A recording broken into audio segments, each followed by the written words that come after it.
Welcome back as we go into a more deeper dive of the several aspects of impact investments or impact ventures that we talked about. I want to first start off with differentiating between the three main categories of impact. The first, of course, is social enterprises. The second is sustainable enterprises. Now remember, something could be a sustainable social enterprise also. This is the basic factor. These are attributes. Whereas green ventures or green enterprises are more to do with a little part of the sustainable part of it, more looking at the planet, but it is essentially more about slightly higher order of tech. This could be about social technologies, social innovations and all. This is mostly about a little bit, it may have social practices like if you're looking at afforestation and all. There will be a deep tech layer in it necessarily.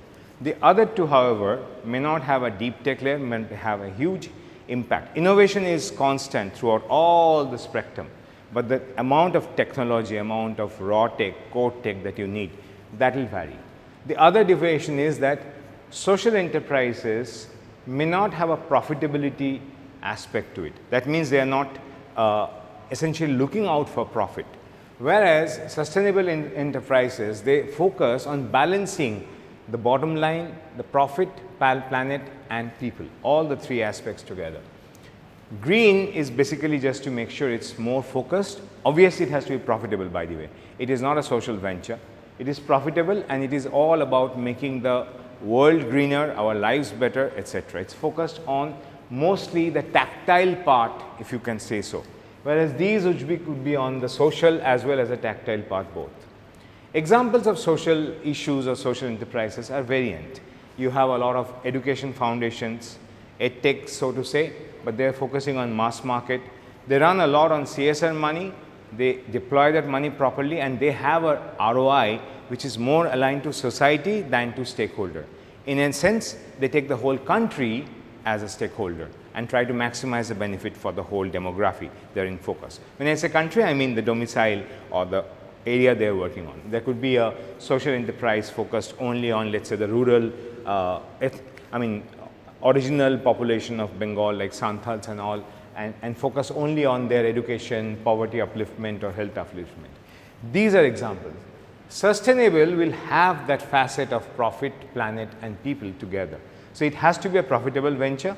It may not be looking at supernormal profit or niche profit, but it is self-sustaining and that's why it's sustainable. But at the same time, not at the cost of making the planet suffer. So if you are setting up a kind of a pollutant, let's say a soap making factory, that will not be a sustainable venture. But if you make a soap which is made from organic products with some technology and some practices which doesn't pollute or they are organically decomposable, that will become a sustainable venture. So every venture or every enterprise that you have has a sustainable component. I can talk about let's say a very strange example of a data center which can be a sustainable enterprise, where it is power sufficient, it is power net neutral, it's carbon neutral, it's using and uses a lot of water, but it charges water up. So it's made an ecosystem which is sustainable.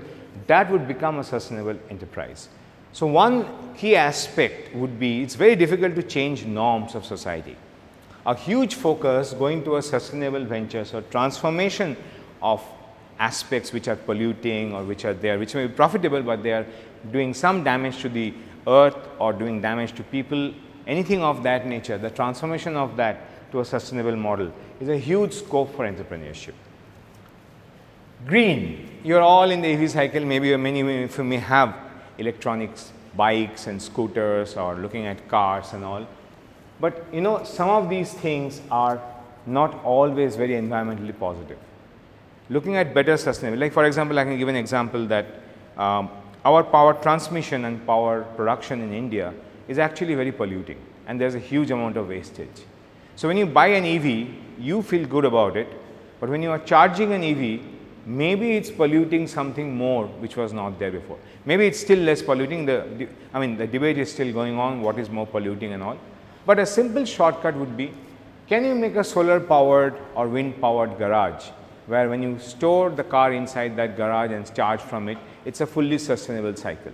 Now you're using a lot of these things. Remember the combined part that we have talked of, in the scamper that we had talked of in the model. So this is a perfect example of a lot of combination, not just deep tech, but a lot of combination can happen.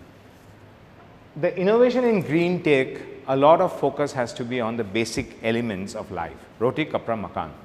So when you look at food tech, agri-tech, a huge amount of innovation is possible in this sector, which will always be sustainable and they'll have a social impact. So you can have a social, green, sustainable project also. All permutations, combinations are possible. But understanding what you are doing will help you to make your financial models and make the flow of money and all.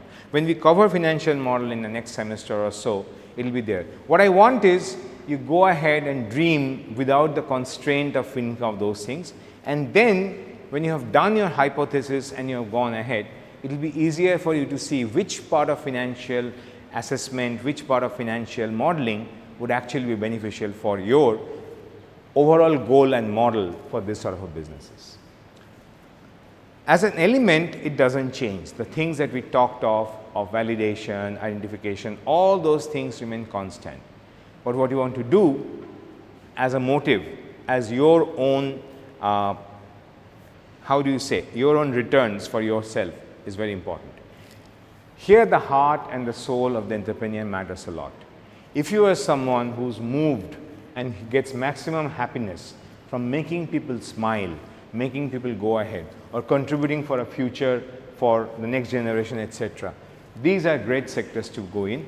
And again, if you are a patriot, if you are someone who's looking at the world as a whole, then this entire spectrum is an extreme example of doing real good impact, which has a huge aspect of overall development of the country or domicile. Now, when I talk about it, there's also the scope that, India is somewhere in the middle, but there are nations which are growing at a higher pace, which is like what India was, let's say 5-10 years back. Now, always India has leapfrogged, because when you start, you don't need to evolve. You can learn from the evolution of others and leapfrog. Like the cell towers of India. We already went at a higher level than most European and North American countries, simply because we were a late entrant. We didn't have any baggage to do.